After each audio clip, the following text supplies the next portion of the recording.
in which I am going to describe the structural approach of the foreign language as different approach and methods of teaching English. In this, throughout the long units, the structural approach is a very important topics in this chapter. जैसा कि मैं आपको बताया हूं कि structural approach का हिंदी जो शब्द होता है संरचनात्मक उपागम। ऐसा उपागम, ऐसा विचार,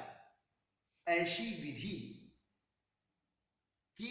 उसकी सही तरीके से संरचना किस तरीके से बनी हुई है,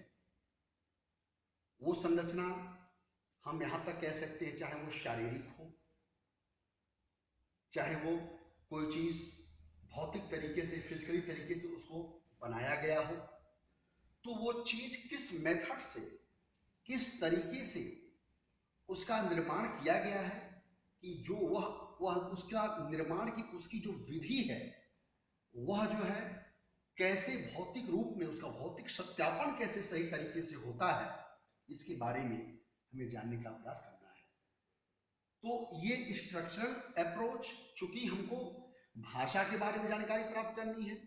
हमें छोटे से छोटे बच्चों को शिक्षा देना है कि इस अंग्रेजी भाषा का या जो भी भाषा, संस्कृत हो, उर्दू हो, हिंदी हो, रसियन हो, फ्रेंच हो, अमेरिकन हो, तो दुनिया में जो भी भाषाएं बोली जाती हैं उन सभी भाषाओं की अपना एक क्या होता है, एक स्ट्रक्चर होता है। What ever language is to be spoken into the world, that all the language have its own formation, its own form, सभी अलग अलग उसका जो है रूप होता है। But so being the international language, English is a dominant language in throughout the world, and there are differences, there is a controversy that each country has its own language, ठीक है, but English is the international language, so in throughout the world it is prevailed, it is regulated in the all the mostly of the country. So structural language मैंने बताया, जैसे कि किसी की body की संरचना हो, किसी के शरीर की संरचना हो, तो सबसे पहले first of all the human skeleton के बारे में देखा जाए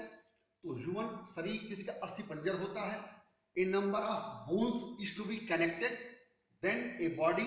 and some flesh, some blood, some arteries is to be connected, and after some action, after taking the whole body, the human body is to be completed. In this way, in the same manner, the language is to be formed. Structured methods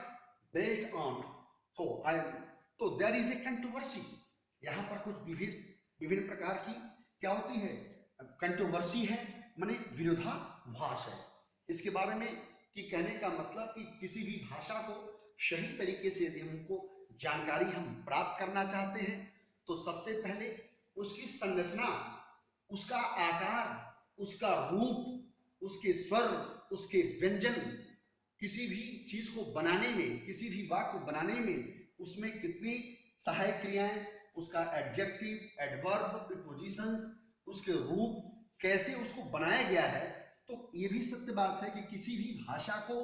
बनाने में या sentence को लिखने में जो है सबसे बड़ी आवश्यक बात ये होती है कि उसकी भाषा का हमें मूलभूत अध्ययन होना आवश्यक होता है। जैसे हमारी अंग्रेजी की भाषा है, कोई सेंटेंस आपको लिखना है, कहा जाए कि Ram is a good boy, देखा जाए, कहा जाए Ram is a good boy, Ram एक अच्छा लड़का है। तो इसमें राम सबसे पहले ये नाउन हुआ, फिर इसमें सहायक क्रिया लगी, एक वचन के लिए एक का प्रयोग किया गया, गुड यहाँ पर एडजेक्टिव और विशेषण का कार्य किया, और बॉय जो है ये कॉमन नियम है। तो कहने का मतलब किसी भी भाषा को बनाने में, उसमें विभिन्न प्रकार के कंपोनेंट्स की आवश्यकता पड़ती है। वो कंपोनेंट्स लिटरेरी कंपोनेंट्स होना चाहिए, उसके व्याकरण का रूप होना चाहिए, उसके स्वर और व्यंजन का रूप होना चाहिए, तब वो भाषा जो है अपने परिपक्व रूपों में सामने दिखाई देती है। इसीलिए कहा गया है structural method based on the belief, जो संरचनात्मक जो ये उपागम है, जो संरचनात्मक जो एक तरीका है, किस पे आधारित होता है? विश्वासों पर। एंड द बिलीफ मीन्स क्या होता है? विश्वास, confidence that in the teaching of a foreign language, और तब हम किसी भी विदेशी भाषा का शिक्षण सही तरीके से हम प्रदान करते हैं। बात यह है कि जब तक हमें किसी भाषा पर सही तरीके से कमांड नहीं होगा, नियंत्रण नहीं होगा, उसकी ग्रामर के बारे में जानकारी नहीं होगी, उसकी शब्दकोश के बारे में नहीं जानकारी होगी, तो तब तक हम कभी भी इस पर हम अपनी कामयाबी हासिल नहीं कर सकते। और दूसरी बात ये भी है कि इसमें ज्ञान को प्राप्त करने की अपेक्षा इसमें जो है ओरल और मौखिक तरीके से इस विधि को पढ़ाने में, मौखिक और ओरल माने शिक्षक जो है क्लास में खड़ा होते हैं, समझाते हैं और बच्चे को सही तरीके से उसको सुनते हैं। माने इसमें कहने का मतलब स्पीकिंग एंड लिसनिंग जो ये कौशल है, जैसे कि 4 कौशल हमने आपको शुरू में ही बताया था कि कहने का मतलब कि स्पीकिंग बोलना,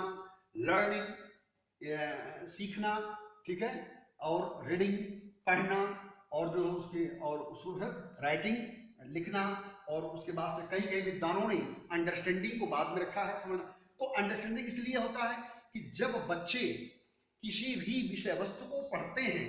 जब उनकी साइलेंट रीडिंग होती है, तो निश्चित ही उस पाठ्यक्रम को, उस सब्सटेंस को वे जो है पढ़ने का भी प्रयास वे करते हैं। तो इसमें ये राइटर ये कहने चाहिए, विद्वानों का इसमें जो मत है, ये कहा जाता है कि इसमें वोकैबुलरी को ज्यादा से ज्यादा याद करने की अपेक्षा सबसे पहले इसमें आवश्यक ये होता है कि किसी भी भाषा को बच्चे सुने, और शिक्षक के द्वारा वह क्लास में पढ़ाया जाता है, बच्चे उस बात को सुनते हैं, सुनने के बाद फिर वे जो है उसमें आत्मचिंतन करते हैं, उसकी समझ करते हैं, उसकी अंडरस्टैंडिंग अपने आप में डेवलप करते हैं, और तब धीरे धीरे बार बार के प्रैक्टिस करने से, बार बार के अभ्यास करने से उनका ज्ञान जो है धीरे धीरे उस विषय के क्षेत्र में जो बढ़ता हुआ चला जाता है। जहां तक मैंने आपको इस बात को बताने का यहाँ पर जो क्या किया, प्रयास आपको किया। और दूसरी बात इसमें यह है कि शब्दकोशों पर ज्यादा ध्यान दिया न अपेक्षा, जैसे कहा जाता है कि इसमें the structural method is based on the belief, and for language the master of structure is more important than the acquisition of the vocabulary. कहने का structure और that limitations and difficulties inherent in the study of English can be overcome by a intensive drill to the students in the structure patterns. कहने का मतलब जब हम किसी भी व्याकरण को, किसी भी भाषा को हम सीखना चाहते हैं, तो उनके सीखने के साथ साथ हमको जो है उस बच्चों को दोनों की आवश्यकता पड़ती, अधिक श्रम की आवश्यकता पड़ती है। विद्यार्थी भी पूरा हार्ड परिश्रम के द्वारा उस भाषा को सीखने का प्रयास करते हैं, और शिक्षक भी उनको सही तरीके से परिश्रम करके उनको उसकी डीप नॉलेज, ड्रिलिंग मीन्स क्या माने वेरी डीप नॉलेज जो है देने का उनको प्रयास करता है। इन दोनों की कठिन और सार्थक परिश्रम से भी किसी भी स्ट्रक्चरल मेथड के अप्रोच को सही तरीके से जाना जा सकता है, ठीक है। और इसी में कहने का मतलब कि बिना कभी है कि it is said by the concentrating on essential English at the secondary stage. कहने का मतलब कि बच्चों का ध्यानाकर्षण इस विषय में और शिक्षक का ध्यानाकर्षण दोनों का जो बहुत ही क्या होता है, अपने आप में इंपॉर्टेंट होता है, बहुत ज्यादा महत्वपूर्ण जो है ये बात सामने दिखाई देती है। और दूसरी बात ये भी है कि द अदर एस्पेक्ट में be left to wait till college days, और कुछ चीजें, कुछ इसके पहलू भी ऐसे होते हैं जो स्कूल के समय में इसे बहुत चीजों को इग्नोर कर दिया जाता है, उसे अवॉइड कर दिया जाता है। फिर तभी इस तरीके से इसको जानने का प्रयास करना चाहिए। This save the lowering of the standard of this, और तब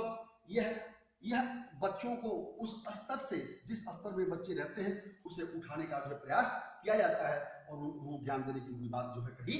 जाती है।